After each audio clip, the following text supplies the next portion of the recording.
Olá, pessoal, sejam bem-vindos à nossa aula de hoje, abordagem neurológica da síncope. Meu nome é Renata Kremaski, eu sou neurologista e neurofisiologista clínica. A minha formação profissional e acadêmica foi na Escola Paulista de Medicina, onde atualmente eu sou pós-doutoranda do Departamento de Neurologia e Neurocirurgia, que é ligado à pós-graduação da Neurologia e Neurociências, e também membro pesquisadora da American Autonomic Society. Vamos falar um pouco hoje desse tema, e eu proponho uns objetivos de aprendizado. Vamos falar sobre os tipos de síncope, resumir as estratégias para o diagnóstico e manuseio. Nesse caminho, a gente consegue identificar os fatores de risco e vamos discutir um pouco sobre o tratamento.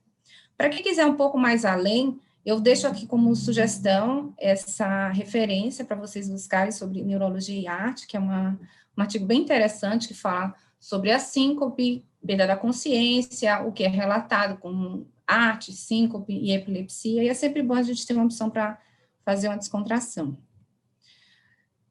Vou seguir a agenda, falar sobre a introdução, os 3 tipos de síncope, que é a síncope reflexa, cardiogênica, ortostática, para uma avaliação inicial e diagnóstico, o que a gente pode solicitar e de exames complementar para avaliar esse tipo de paciente. E, nesse contexto, vou trazer um conteúdo novo, que é o que eu posso contribuir, que é a abordagem neurológica, são os testes de função autonômica cardiovascular. E para encerrar, a estratificação de risco e tratamento, basicamente em 3 etapas, até o teste de função, o teste e o final. Bom, eu já vou começar com uma curiosidade, falando sobre o sofá de desmaio, que era muito típico na época vitoriana, né, final do século XVIII, início no século XIX. Se a gente for ver na literatura, a gente tem vários romances onde se tem a mocinha lá desmaiando, quando ela recebe uma notícia, quando ela se emociona, como tem medo. Isso também é retratado na arte, com desenhos.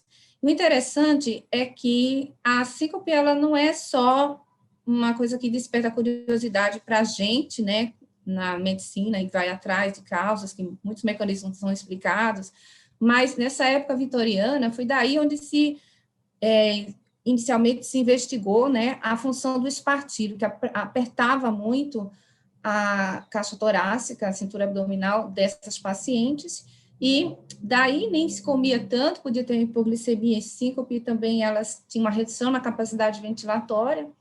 Então, as salas, elas tinham salas específicas, até mesmo para as mulheres, elas desmaiarem, daí veio a história desse sofá, que em muitos casos depois foram tratados, eram pacientes consideradas com histeria, e a psicanálise desenvolveu, e Freud aperfeiçoou com o sofá que a gente tanto conhece hoje. Então, é apenas uma curiosidade.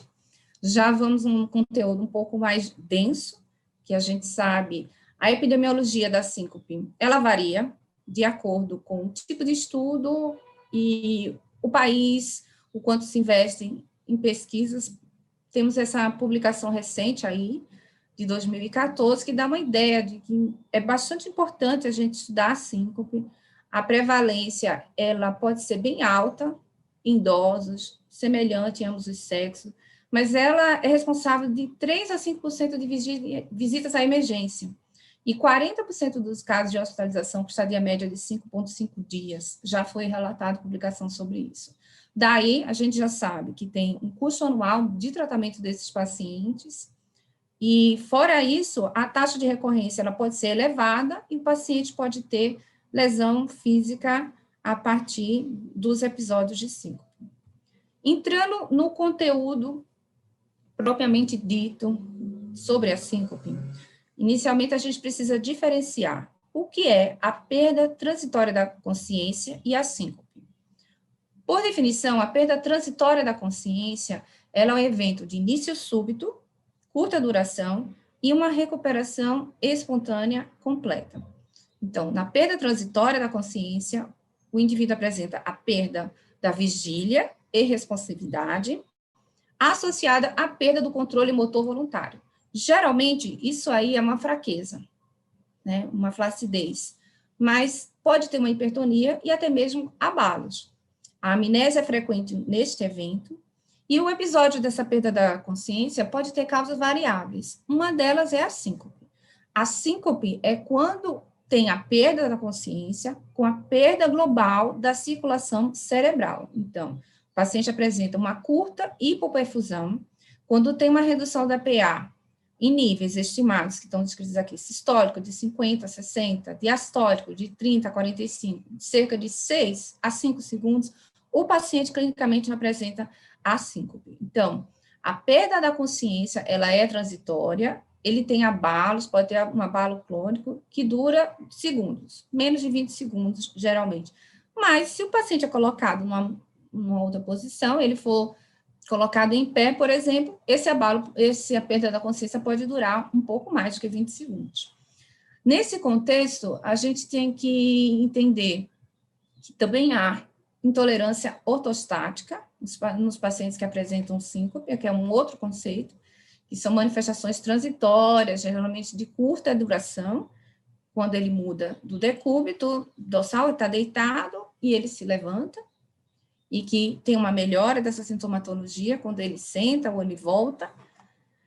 E também o conceito de pré-síncope, é quando o paciente apresenta um conjunto de pródromos, né, e que pode durar até 60 segundos antes da síncope e não ser seguido da perda da consciência. Bom, aqui a gente tem um guideline recente, de 2018, diversas sociedades médicas que contemplam um conteúdo extenso e que eu vou apresentar em alguns slides que vocês vão conseguir acompanhar aqui pelas imagens que eu vou apresentar, e que é o que a gente tem de mais recentemente como um documento para orientar a investigação e também o tratamento desses pacientes. A perda transitória da consciência, de origem não traumática, ela tem diagnósticos diferenciais importantes, que eu citei agora, né, que é a síncope, a convulsão, que é a crise epiléptica, os quadros psicogênicos, que tanto pode ser uma pseudosíncope psicogênica, em pacientes que apresentam síncope ou não, e uma crise não epilética psicogênica. Causas raras precisam ser lembradas. Os principais diagnósticos não incluem essas causas, mas a gente está na linha de frente e tem que sempre pensar. Síndrome do rombo da subclávia, uma ataque transitório basilar, uma hemorragia subaracnoideia também entram nesse diagnóstico diferencial. Se a gente for falar, a síncope, essas características vão ser descritas durante a aula. O que poderia diferenciar um paciente que tem epilepsia e um quadro funcional? Na epilepsia, o episódio típico que o paciente apresenta, ele é raro após o gatilho, ela acontece na fotoestimulação, com hiperventilação, de manhã, à tarde, ou à noite, ou ambos, tem uma duração mais prolongada, é precedida de auras focais. Pródromos autonômicos pode acontecer na epilepsia também, são típicos de alguns tipos de síncope, que é cianose, taquicardia. A atividade motora da epilepsia são automatismo, os abalos são simétricos, a perda da consciência ocorre durante a perda da consciência, e você tem o típico do pós-evento. Pode durar minutos. O paciente pode ter uma confusão, leve sonolência, um déficit focal, até mesmo paralisia mesmo de TOD, né? E você tem associado incontinência, a mordedura de língua, e muitas vezes o paciente ele tem a luxação. O episódio de perda transitória funcional tem como características típicas a variabilidade e a sugestionabilidade do episódio. Pode acontecer de vários modos, não tem só um tipo de gatilho.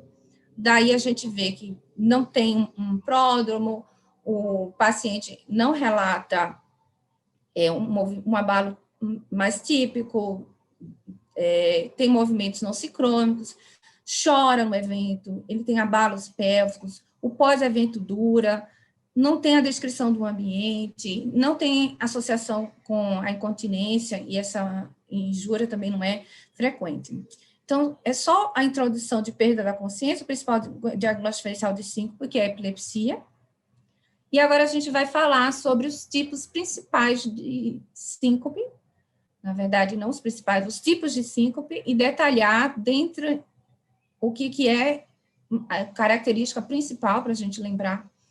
Primeiro, a síncope reflexa. A síncope reflexa é uma resposta anormal a um estímulo usual. Você tem estímulos que são variados, né? Diferentes estímulos que têm o mesmo desencadeador, ele desencadeia a resposta que é a perda da consciência. A ativação autonômica, ela precede palidez, sudorese, o paciente tem náusea. Ela é considerada relativamente benigna, porque não existe um aumento significativo na morbimortalidade, tanto cardíaca quanto neurológica desses pacientes. O risco de trauma, contudo, pode ser elevado a depender do que o paciente esteja fazendo no momento do episódio. A síncope reflexa, então, ela tem como características a presença desse pródromo, que pode ter náusea, desconforto abdominal, bocejo, suspiro, dura 60 segundos até, e a manifestação de hipoperfusão cerebral. Na manifestação, depende da área cortical que pode ser acometida, que ocorre antes da perda da consciência. Geralmente visual, um escurecimento visual, um escotoma, déficit auditivo, dificuldade de concentração, lentificação cognitiva. A síncope reflexa, ela inclui 3 variantes principais. A mais conhecida é a vasovagal, que é a principal causa de perda transitória da consciência. Ela tem 2 picos de prevalência, né, de incidência, 13 a 16 anos de idade e em idosos também. O ponto-chave para diagnosticar é a predisposição familiar para os eventos. Os desencadeadores, eles podem, muitas vezes na história, não ser conhecidos, mas os mais comuns, as carinhas do emoji já estão dizendo, que é dor, medo, pânico, fobia, alguns animais, insetos, uma grande emoção, ou paciente que tem também o episódio da perda da consciência após a atividade física. A outra variante da síncope reflexa é a situacional, quando situações fisiológicas, a tosse, defecar, micção e também o sexo desencadeiam o episódio. O último tipo é a síncope do seio carotídeo. É rara como espontânea, mas ela geralmente ela é provocada e ela tem como fisiopatologia dois eventos, tanto a hipersensibilidade do seio carotídeo quanto a neuralgia do globo faríngeo. Aqui a carinha do emoji para lembrar, assim, o seio carotídeo, ele pode ter um aumento do seu funcionamento por conta de um estímulo externo, que estimula no seio carotídeo e interpreta o sistema nervoso como se fosse um pico hipertensivo e tem a resposta do sistema nervoso autônomo para isso, e um episódio de síncope acontece. Isso acontece quando o paciente usa gravatas apertadas, é descrito também roupas apertadas, até mesmo o ato de barbear, pode acontecer. A neuralgia do glossofaríngeo está principalmente associada com a infiltração carcinomatosa, um infiltrado microvascular, presença tumoral. 2. A síncope cardíaca ou cardiogênica, como que queiram falar, ela é menos frequente, ela ocorre mais em idosos, ela tem uma tendência realmente a ser grave, mas existe um variável risco de mortalidade, depende muito do que tem por trás da causa da síncope cardíaca. Os eventos são associados a palpitações, a história familiar de morte súbita, ela é muito relevante para se investigar esse tipo de paciente. A síncope cardíaca, ela tem origem principalmente na arritmia e doença cardíaca estrutural. Mas doenças pulmonares também pode dar, porque você acaba fazendo uma sobrecarga cardíaca e pode ter uma síncope cardíaca. As arritmias, são as BRADs, como as taquiarritmias, elas ocorrem para desencadear a síncope cardíaca, doença cardíaca estrutural variada, tanto cardiopatia dilatada, miocardiopatia hipertrófica, estenose aórtica, tudo isso pode lembrar. Tudo isso pode ocasionar. O importante de lembrar é que síncope cardíaca, como causa no pronto-socorro, quando chega um paciente jovem, é uma coisa rara. A arritmia, ela é rara no jovem para dar esse quadro. Quando ela acontece, 2 diagnósticos diferenciais importantes, que é a QT longo, a síndrome de QT longo e a síndrome de Brugata, que eu vou mostrar um slide a seguir. Para encerrar esse conteúdo da síncope cardíaca, red flags. Quando lembrar que um paciente pode chegar a síncope com essa causa? Quando você não tem uma história clara de um desencadeador, não tem também uma ativação autonômica clara, síncopes repetidas na posição supina, ou quando ele refere a síncope durante o exercício, a presença de cianose facial, uma história familiar de morte súbita que não foi esclarecida, ou também uma história pessoal ou familiar de um acidente automobilístico ou afogamento, que também não tem uma explicação, e a presença de um eletrocardiograma normal. Aqui é o que eu comentei, os diagnósticos, para lembrar, no jovem, quando ele tem, geralmente, o episódio, a síndrome de Brugata, é uma canalopatia, uma herança autossômica dominante, geralmente ocorre em jovem, em faixa de 40 anos de idade, mas em homem também, onde você tem elevação de segmento ST em derivações precordiais, associado a taquicardias ventriculares polimorfas. E a síndrome do QT longo, que tem um critério diagnóstico específico, são as principais etiologias no jovem. Síncope ortostática. Já entrando um pouco mais no tema da neurologia, a síncope ortostática, o neurologista ele tem um pouco mais de intimidade, porque tem a ver com as doenças que a gente tem um pouco mais de prevalência no manuseio, quando se trata das desautonomias que eu estou falando. As desautonomias é o perda ou ganho da função do sistema nervoso autônomo. Ela acontece de forma primária, com doenças próprias do sistema nervoso central, como atrofia de múltiplos sistêmicos, alcocílios de demência do corpo de Levy, a doença de Parkinson, eles têm também episódios associados à hipotensão ortostática, que a hipotensão ortostática pode vir até do tratamento medicamentoso, ou secundárias, desautonomias secundárias a diabetes, a uso crônico de álcool, há também doenças autoimunes. Então, a síncope ortostática, quem quiser progredir lendo um pouco mais sobre hipotensão ortostática, tem aqui uma sugestão do artigo, ela está ligada exatamente ao que eu quero que vocês lembrem a partir dessa aula, que é o controle pressórico no manuseio desses pacientes. Então, está ligada a uma falência simpática, a um comprometimento no baroreflexo.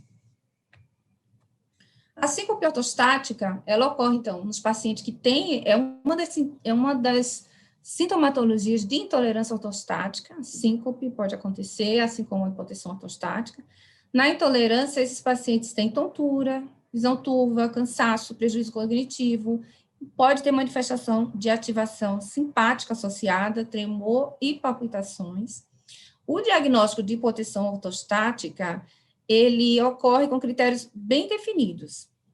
Os pacientes, a gente sabe que, assim, quando a gente tem uma mudança da postura para uma posição supina, existe uma queda da PA sistólica e PA diastólica inicial, que ocorre nos primeiros 15 segundos, depois você tem uma recuperação, mas pode acontecer um valor de PA sistólica de até 5 a 20 milímetros de mercúrio, não é patológico, a PA diastólica ela se mantém praticamente inalterada e um discreto aumento da frequência cardíaca de 5 a 25 batimentos por minuto. Isso é a mudança do decúbito causa essas alterações fisiológicas. Para o diagnóstico de hipotensão ortostática, quando você tem um paciente depois de um repouso, 5 minutos, e faz essa mudança, se chama o teste do desafio ortostático, existe uma queda superior ou igual a 20 na sistólica, superior ou igual a 10 na diastólica, medida dentro desse terceiro minuto após a elevação. Esse valor, ele muda um pouco para os pacientes que têm hipertensão supina. Mas nem toda hipotensão ortostática está presente no paciente que tem falência autonômica.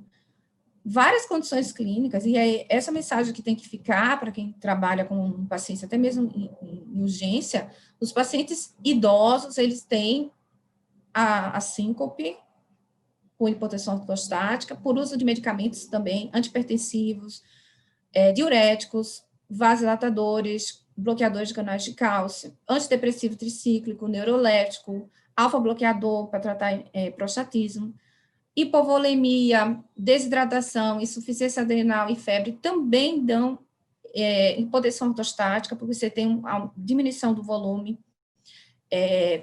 vascular, e são as condições que a gente tem que lembrar antes de se pensar nas outras causas, patologias para o evento, são essas condições clínicas para hipotensão ortostática. Não necessariamente você vai ter uma síncope ortostática se você tiver uma hipotensão ortostática de causa neurogênica, porque a causa neurogênica ela é bem menos frequente do que essas outras condições. Ela está presente nas doenças neurológicas, com desautonomia generalizada. Todos os pacientes que têm desautonomia generalizadas graves têm essa hipotensão. Por lesão central ou periférica, ocorre mais na forma crônica, mas na forma aguda, em doenças autoimunes, também acontece. O interessante da hipotensão ortostática neurogênica é que ela é bem descrita após o exercício, o paciente apresentar, pós-prandial, pós-alimentação, tanto que uma das orientações é ter refeições menos copiosas para não desencadear isso, porque o paciente pode ter essa falência do barorreflexo já típico da sua história e ter um fator predisponente. Aqui, para lembrar que existe diferença na definição de hipotensão ortostática neurogênica, hipertensão supina e hipertensão noturna, como eu comentei antes, a hipotensão ortostática, o critério diagnóstico, quando o paciente ele tem hipertensão supina, esse valor da sistólica é de 10, a hipertensão supina, ela está presente nesses pacientes com desautonomias, torna o tratamento desses pacientes muito mais difícil porque ele tem hipertensão supina, hipotensão ortostática, às vezes tem que usar o medicamento e muitas vezes precisa fazer um ajuste para isso. E à noite, o paciente ainda pode ter hipertensão noturna, porque ele não tem o descenso pressórico habitual quando a gente está aprofundando os estágios do sono. Então, tem a perda da redução fisiológica da PA. Bom, quando a gente tem, então, tipos de síncopes, já fiz uma revisão, a gente está com um paciente que tem que se fazer uma avaliação inicial ou no consultório ou na emergência. O objetivo dessa avaliação visa esclarecer, primeiro, foi ou não foi uma síncope? Se foi uma síncope, a etiologia, teve algum desencadeador ou não na história? A gente precisa determinar se o risco do evento cardiovascular desse paciente é baixo, médio, elevado, ele pode ter um desfecho de morte súbita, e a gente objetiva na urgência, principalmente, antes de mais nada, é ver quem é esse paciente que tem alto risco, para poder decidir se ele fica para uma investigação complementar ou se ele pode ter alta investigação ambulatorial. A história do paciente com síncope, ela pode ser rica ou não, a depender de quem está contando. É necessário sempre buscar uma testemunha confiável, que saiba relatar, fora o paciente, contato telefônico, se for necessário também. E vai incluir toda uma história clínica, o uso dos medicamentos. O exame físico detalhado tem que contemplar o teste de desafio ortostático, que eu já citei anteriormente. E no exame físico, fora o teste ortostático cardiovascular, no sistema nervoso autônomo, a gente pode ver pupila, temperatura do paciente, a presença do suor, a permeabilidade periférica. Sobre os exames complementares, o que a gente sabe é o seguinte: em termos de custo-benefício, o teste do desafio ortostático associado a um eletrocardiograma é o que melhor consegue esclarecer o diagnóstico dos pacientes. Mas é claro que, dependendo da história, várias outras coisas são importantes. A glicemia, quando se suspeita num episódio de hipoglicemia. A saturação de oxigênio, na suspeita de hipoxemia. Hematócrito, hemoglobina, um paciente que tenha anemia. E as outras comorbidades que podem estar associadas na história, pode ser pedido. Mas uma boa história, um desafio ortostático, um eletrocardiograma, já resolve a estratificação inicial desse paciente. É sempre aconselhável a gente ter alguma coisa estruturada no interrogatório e desses pacientes para facilitar e não deixar escapar nenhuma informação importante. Aqui fica uma sugestão de uma documentação pré-evento, evento, pós-evento, que vai incluir o que eu já citei anteriormente, o que pode precipitar detectar se tem um sintoma autonômico associado, como é que foi esse evento motor, a duração, se é unilateral, bilateral, hiperhipotonia, sistemioclônicos, o pós-evento, a recuperação, a história, o uso dos medicamentos e o exame clínico. Exames para o diagnóstico, eletrocardiograma, eu já citei, mas uma investigação, ferramenta complementar de testes cardiológicos e neurológicos são disponíveis, o que pedir, o que não pedir. O tilt test é o mais presente na nossa cultura, mas é um teste difícil de ser achado, poucos locais andam fazendo. Ele faz as medidas da pressão e da frequência cardíaca do paciente quando ele está deitado, após um tempo de repouso, e ele eleva um tempo rápido, e depende do protocolo do laboratório, se ele vai estar 70 graus, em torno disso, geralmente, e vai fazer as medidas manuais para se buscar uma bradicardia, episódios de hipotensão. O tilt test, ele é um teste que acrescenta, se o paciente não passa mal, não apresenta nenhum desses eventos, uso de medicações para potencializar. Muitos médicos questionavam, os pacientes não gostam, se sentem mal, mas ele é um teste muito relevante, é um teste que acontece no nosso meio e é uma ferramenta que pode ajudar muito. Tem indicações fortes, quando o paciente tem episódios de quedas recorrentes, que não tem explicação, até mesmo a síncope única, num paciente com elevado risco se ele recorrer dessa síncope. Paciente que tenha síncope recorrente, mas que não tenha cardiopatia, pode ser indicado tilt. Em caso de síncope vasovagal recorrente, com prejuízo de qualidade de vida dos pacientes e risco de injúria. E também na suspeita da perda funcional, para se excluir um outro evento, reflexo principalmente. Diagnóstico difícil entre síncope reflexa, síncope ortostática ou epilepsia.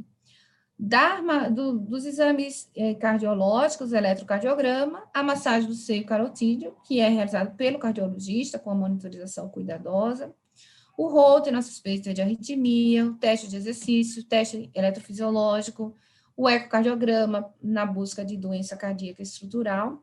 A neurologia conta com o eletroencefalo e o vídeo EEG para aumentar a acessibilidade na busca do diagnóstico diferencial da epilepsia. O diagnóstico diferencial, já citei fatores psicogênicos, hemorragia subaracnoideia, crise de apneia, quadros metabólicos, intoxicações, coma e crises convulsivas. Aqui a gente chegou na parte que eu comentei anteriormente, que eu queria contribuir como um novo conhecimento para vocês sobre os testes de função autonômica cardiovascular. Os testes de função autonômica cardiovascular, eles fazem parte da rotina habitual apenas de poucos serviços de neurologia, tanto nos Estados Unidos como na Europa. Por que isso acontece? Mesmo que eles são realizados por técnicos com treinamentos específicos da área de neurofisiologia clínica ou métodos diagnósticos, os testes, eles têm a responsabilidade, um médico que tem um treinamento específico para fazer a interpretação dos dados desse teste. E esses médicos, eles estão, hoje em dia, em uma nova subespecialidade dentro da neurologia. Geralmente é isso que acontece. Nos Estados Unidos, é uma subespecialidade emergente. A maior parte são os neurologistas, mas alguns cardiologistas fazem parte. Os testes de função autonômica, não só da função cardiovascular, mas se tem o teste do suor, também tem a função gastrointestinal, tem testes de pupila, e por isso que a cardiologia, ela é incluída em algumas funções apenas para se fazer, porque o que a gente quer com esses testes é fazer diagnóstico de alterações no sistema nervoso autônomo, nas múltiplas funções. O protocolo, ele inclui o teste de função autonômica, cardiovascular e teste do suor também. Então, nos Estados Unidos, se pede como exame de rotina, se tem código, consegue fazer o faturamento. A American Autonomic Society é que é responsável por fazer treinamento, cursos e seleção, existe fellow para isso. O Laboratório Autonômico da Mayo Clinic, ele é o precursor das técnicas de muitos testes cardiovasculares, e ele é o responsável pelo treinamento junto com a American Autonomic Society, e foi lá onde eu fiz a minha formação complementar para agregar essa nova tecnologia em métodos diagnósticos, tanto na prática acadêmica quanto profissional, na minha área de neurofisiologia clínica. Bom, o laboratório autonômico, ele não é um exame, uma sala isolada, ele é variado de acordo com o que cada laboratório quer. Se a gente está focado na função cardiovascular, a gente pode ter uma monitorização mínima. Se você quer a função cardiovascular e vê a parte vascular intracerebral, você pode acrescentar Doppler transcraniano, testes do suor, etc. A gente tem hoje uma dificuldade em montar um laboratório autonômico, porque não existe um equipamento que faça todos os testes. Existe uma junção de equipamentos, você tem que adequar toda uma instrumentação e softwares para você obter o que você quer. No teste cardiovascular, a gente tem o eletrocardiograma, que é um registro da elevação D2 do eletrocardiograma comum, uma cinta, para a gente ver o movimento respiratório torácico, cinta torácica, e tem isso aqui, que talvez seja novidade para muitos de vocês, que é o equipamento de monitorização da pressão arterial contínua, não invasiva. E já está presente aqui, mas a maior parte dos equipamentos de monitorização que tem os testes de função associados, eles são exclusivos para pesquisa. Comercialmente no Brasil, a gente não tem acoplado esses de pressão arterial que possa fazer o teste, então a gente já consegue ver em alguns serviços de UTI cardiológica, como uma exceção no outro local onde se faça o Holter. Então, laboratório autonômico, a gente tem essa dificuldade para implantar, porque a gente não tem comercialmente no nosso país como fazer uma abordagem multimodal do registro dessas funções fisiológicas sem ter que fazer uma adaptação de instrumentação. E é o que a gente precisa fazer, é registrar essas funções, depois que ela é captada, aqui a gente vê o eletrocardiograma, a pressão arterial, no caso a cinta respiratória, a gente vê aqui, pode colocar um Doppler transcraniano, esse sinal ele é processado, e assim que a gente vê para poder analisar os dados. O paciente, quando a gente vê monitorizado, depois ele fica assim, também numa mesa do tilt testing, onde a gente vai fazer as manobras e induzir as mudanças fisiológicas, né, do sistema nervoso autônomo. Essa imagem é para lembrar que os testes de função autonômica na era do Covid já se adaptaram, sim. É um teste, ele conta com um técnico para ajudar a fazer esse teste, que tem que ter todo um preparo, e agora, com distanciamento, equipamentos de proteção individual. Quando a gente fala de função autonômica, as pessoas lembram logo, eu já vi falar, variabilidade RR não é um software automático, isso depende da interpretação, existe um preparo, o paciente ele tem um tempo certo que ele não se alimenta, ele chega em jejum, não fazer atividade física, não beber álcool, cafeína, chocolate, o uso dos medicamentos que interferem na função do sistema nervoso autônomo tem que ser avaliado, devem ser reduzidos e, de preferência, retirados, conforme o médico solicitante dessa avaliação. Então, o teste, ele precisa ser indicado indicado por quem realmente quer ver a função adequada. Não adianta a gente pedir um teste se não vai ter a função bem avaliada, se é um paciente que precisa de uma avaliação também do suor, com uma doença mais sistêmica, o cardiovascular isoladamente não colabora. E para a gente poder compreender o que eu estou falando do teste, a gente precisa assimilar 2 pontos principais: fisiologia do controle cardíaco parasimpático e fisiologia do controle cardiovascular simpático. O controle cardíaco parasimpático. A gente tem aqui o coração, a gente sabe que existe um automatismo do nó sinusal que faz um tônus que a gente chama cardiovagal parasimpático, que faz o controle automático da frequência cardíaca. Esse automatismo, ele vem da informação do nervo vago, através do bulbo, onde tem um núcleo ambíguo, também participa o núcleo do trato solitário.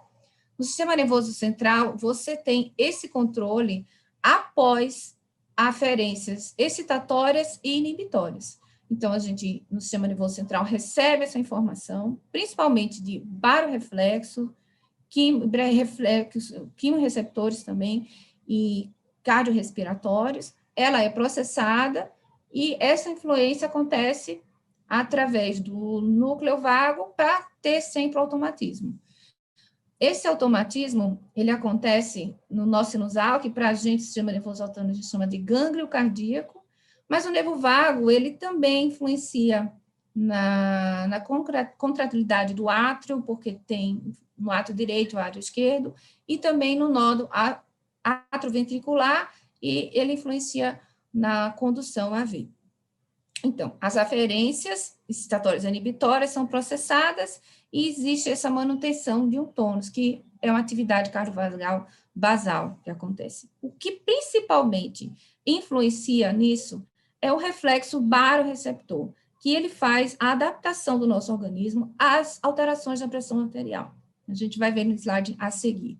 E também reflexo cardiopulmonar. Esses dois reflexos, eles acontecem em condições fisiológicas, condições comuns. Os outros, em condições provocativas, durante o exercício, durante infecções, em doenças crônicas, é que o quimiorreceptor, por alteração na oxigenação e no PCO2, eles vão influenciar no controle da frequência cardíaca. A fisiologia do controle cardiovascular simpático é o controle da pressão arterial pelo reflexo barorreceptor.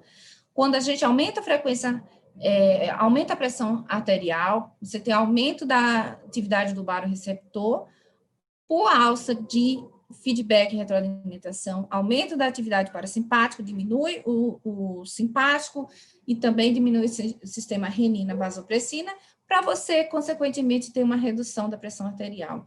Então, o controle da pressão é feito pelo reflexo barorreceptor. A gente tem fibras pós-granulionares, que são simpáticas, que atuam diretamente no sistema arterial, sistema venoso, em vasos no coração, em vasos no rim, em vasos periféricos, para o mecanismo de manutenção de um tônus vascular simpático.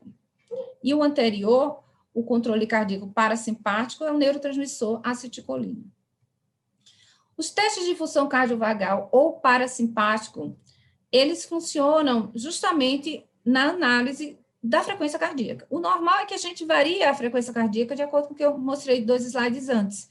Então, essa análise pode ser no domínio do tempo, no domínio da frequência, que os equipamentos de Holter, por exemplo, eles fazem muito no domínio da frequência. Então, no paciente normal, você tem uma certa variação dessa frequência cardíaca, e no paciente com atrofia de multissistema, você não tem. O teste de função cardiovagal parasimpático, teste autonômico, é realizado no domínio do tempo através de 2 manobras. Uma é a manobra da respiração profunda cíclica e a outra é a manobra de Valsalva. Na manobra da respiração profunda cíclica, o paciente ele faz uma respiração lenta, que a gente considera 6 Hz, que ele faz 6 respirações durante 1 segundo, então durante 1 minuto, ele leva 10 segundos em cada respiração, respira lento, expira lento. Isso vai desencadear baroreflexo no seio carotídeo e também mecanorreceptores nos pulmões, a via de reflexos, e vai ter uma modificação. Então, a gente, fisiologicamente, quando a gente inspira, você tem um aumento da frequência cardíaca. Expira, você tem uma redução da frequência cardíaca. A inspiração aumenta a pressão intratorácica e a expiração, ela reduz a frequência intratorácica. Existe uma variação fisiológica disso, que a gente chama arritmia sinusal respiratória. Então, o teste se baseia na modificação dessa frequência. Então, o teste cardiovagal é a resposta da frequência cardíaca a essa respiração profunda cíclica. Trouxe um vídeo aqui para vocês verem como realizar essa respiração.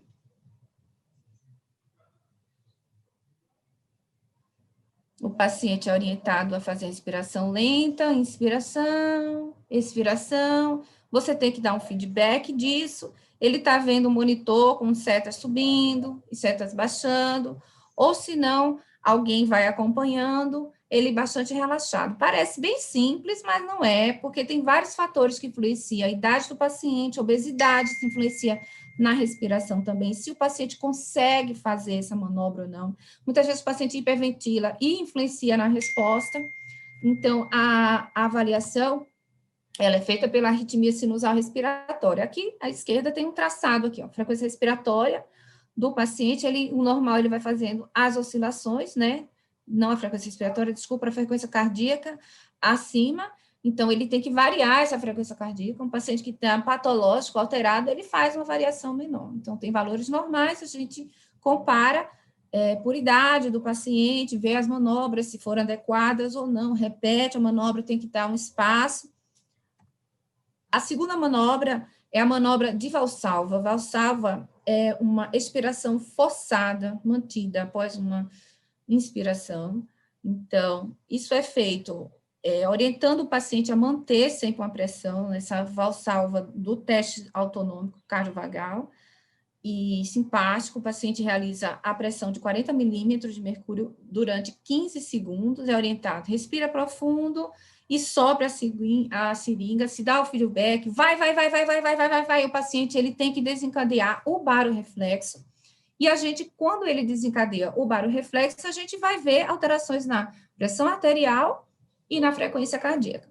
As alterações na frequência cardíaca, a gente vai calcular o índice de Valsalva, que é o teste da função cardiovagal, e a da pressão arterial, junto com a frequência cardíaca, são as fases simpáticas. Então, a gente vai ter as fases mecânicas, né, de aumento da pressão arterial, de queda da pressão arterial, quando você começa o sopro e termina o sopro, e as fases 2, tardia, e a fase 4, que é a fase simpática, que você tem o controle do baroreflexo, o paciente vai recuperar a pressão arterial até sobre a parte da linha de base. Vamos dar uma olhadinha aqui nessa manobra.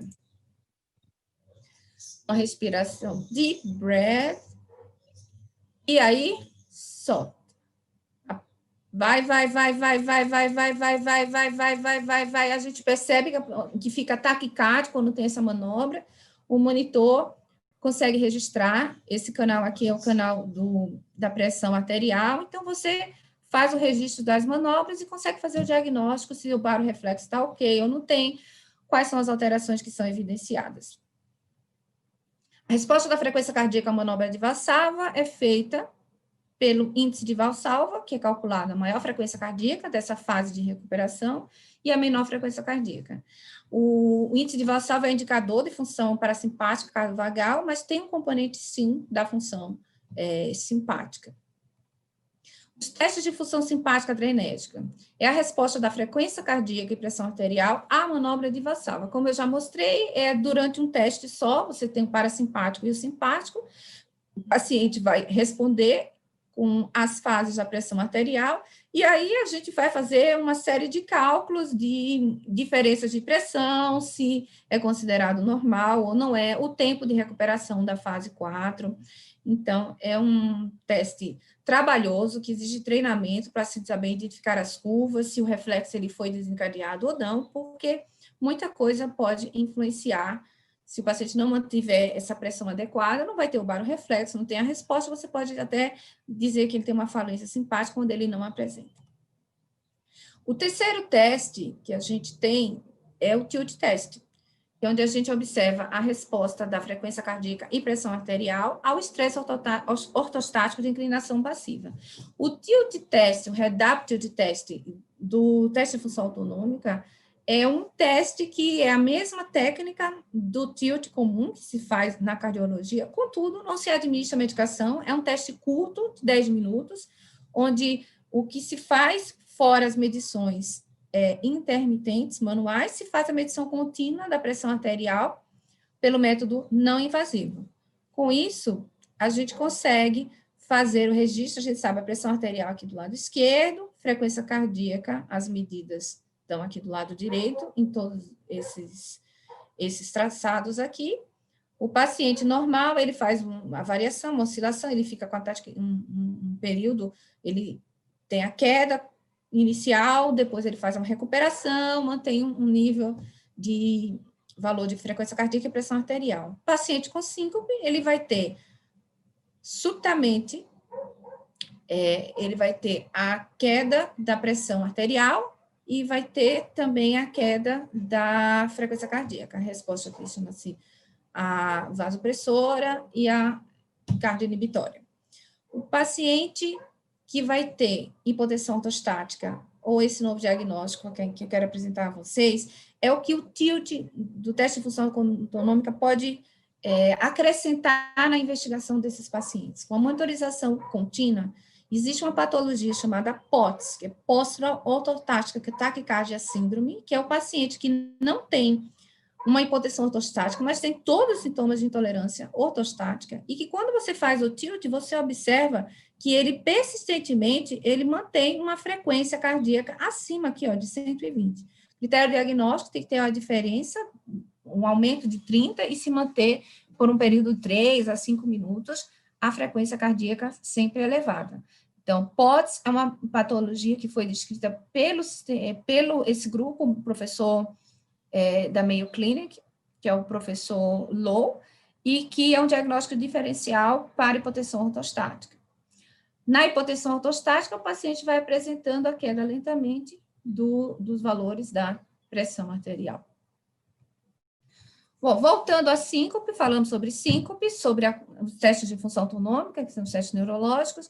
A avaliação de risco do paciente, ela visa ver quem é o paciente que tem síncope não complicada e quem é que pode ser investigado ambulatorialmente, quem é o paciente que necessita de um tratamento de emergência, um tratamento hospitalar. A publicação lá que eu citei do guideline, ela tem algumas dicas importantes, e eu, a partir de agora, eu vou mostrar resumidamente, o que eles falam. Então, algumas dicas da síncope não complicada. Se o paciente, ele tem, mnemonicamente, para se lembrar, 7 P's: prévios eventos similares, prevenção ao sentar ou deitar, postura prolongada em pé, provocadores, pródromos, o pós-evento com náusea e vômito, pós-recuperação inicial com recorrência ao sentar ou levantar, são os indicadores de que o paciente tem uma síncope não complicada. Na emergência, eletrocardiograma alterado, o paciente tem ICC, que acontece síncope no esforço, história familiar de morte súbita, menos de 40 anos de idade, ou presença de doença cardíaca, mais de 65 anos de idade, que não tem pródromo, sopro cardíaco, dispneia recente não explicada, um paciente que merece mais atenção. A avaliação do risco cardiovascular da síncope, ela basicamente vê quem tem um risco baixo, intermediário ou alto. O baixo é o paciente que tem a síncope reflexa, que tem o gatilho, que tem o pródromo, ele tem a pressão arterial e a frequência cardíaca normal. E o risco alto é aquele paciente que vai ter a palpitação, diz que tem a síncope no exercício, ele tem alteração de desconforto torácico, hipotensão, bradicardia, história familiar positiva. A partir daí, a estratificação de risco. Paciente que tem alto risco para um evento grave, que é um desfecho ou óbito, ou um evento cardiovascular, tem que ser investigado a curto prazo, avaliação precoce, tratamento mais precoce ainda. O paciente que tem um risco baixo e que tem uma recorrência única ou eventos raros, você pode liberar com orientação e não precisaria fazer uma avaliação posterior. Mas se o risco for baixo e ele tem síncopes recorrentes, isso compromete a qualidade de vida do paciente. Então, está indicado que ele faça teste, diagnóstico e tratamento. O tratamento da síncope, pelo guideline, avaliação diagnóstica de síncope reflexa e intolerância ortostática. Se esses episódios, eles tiverem uma alta frequência ou não foram previsíveis, você precisa considerar um tratamento específico, ou pode ser de acordo com a documentação do eletrocardiograma, você pode fazer esse tratamento também, depois ambulatorial. Se o paciente ele tiver uma baixa frequência ou for previsível, métodos de educação, ele evitar os triggers, são suficientes para o tratamento desse paciente. Síncope cardíaca depende do que seja, se seja arritmia ou doença cardíaca estrutural tem que ser feito de acordo com o que tem por detrás do episódio. Se não for uma síncope que tem uma explicação, ou se ele tiver um alto risco de morte súbita, que acontece com doença coronariana, doença cardíaca dilatada ou hipertrófica, brugada ou QT longo, tem que se considerar o risco e benefício de uma terapia, até mesmo com o uso de, que eles chamam de um desfibrilador cardioversor implantado. Síncope reflexa, vocês vão ver a partir de agora que a maior parte do tratamento da síncope, ele tem evidência classe 1, quando se fala de educação, medidas de redução dos triggers, que são as modificações do estilo de vida. Se o paciente tem formas severas e recorrentes, a abordagem pode ser um pouco mais além em jovens ou idosos. Conforme tem a hipotensão, você pode considerar o uso de alguns medicamentos, como fluocortisona e imidrodina, mas é classe 2 isso. Se ele tiver pródromos, as manobras, ele vai perceber que tá tendo pródromo, está tendo a pré-síncope, pode fazer algum treinamento, tem manobras que eles fazem, a flexão das pernas, manobras que ele pode evitar o evento sim. Se usar drogas hipotensivas de redução ou parar essas drogas. E se o paciente tiver uma cardioinibição dominante, se uma bradicardiaca, até mesmo se abre essa possibilidade do uso do marca-passo cardíaco em paciente com síncope reflexa. Quem tiver interesse nesse tema, tem um extenso protocolo para isso. As medidas de educação do paciente, esclarecer a natureza benigna da síncope reflexa, para evitar os fatores, reconhecer os pródromos, as manobras podem ser feitas, a manutenção do volume é adequado, treinamentos de elevação. A síncope ortostática tem um tratamento geral, as mesmas medidas que eu já citei anteriormente. Com cuidado de evitar a desidratação dos pacientes, ambientes fechados, quentes, situações de fobia, o consumo adequado de água de 1,5 a 2,5 litros e de sal 10 a 20 gramas por dia, retirada de diuréticos, antidepressivos e outros medicamentos. E os exercícios não podem ser contraindicados para esses pacientes, eles têm que fazer exercícios isométricos, sim, nas pernas e nos braços. Indica-se muito a natação, tem estudo que mostra que reduz os episódios até 39%, então tem que pôr esse paciente fazer exercício nessa posição, preferência horizontal. Evitar permanecer muito tempo de pé, essas refeições copiosas, medidas de elevar a cabeceira do leito, da cama de casa também. A síncope com hipotensão ortostática, as evidências são as mesmas, classe 1 para as medidas. Sempre reforçar o uso de medicamentos para serem reduzidos. Se os sintomas persistem, todas as medidas que eu citei anteriormente. Então, o tratamento farmacológico, ele existe. A abordagem, ela é de exceção. No Brasil, a gente tem o Florinef disponível, tem outras duas ferramentas emergentes. A fluocortisona, ela aumenta a absorção do sódio e expande o volume, na suspeita que tenha uma redução do líquido, ela está bem indicada, mas as medidas comportamentais, elas contemplam geralmente o que o paciente precisa para fazer o tratamento da síncope. Bom, obrigada. Eu vou deixar aqui para vocês uma obra baseada no Desmaio de Sté, que ela foi muito reproduzida em pintores clássicos, apenas como uma lembrança de que a síncope ela ocorre, sempre ocorreu, e a gente só que tem um olhar um pouco diferente e trazendo testes de função autonômica como uma nova conquista como método diagnóstico para os pacientes de síncope. Muito obrigada, a gente encerra por aqui e espero rever vocês em uma nova oportunidade.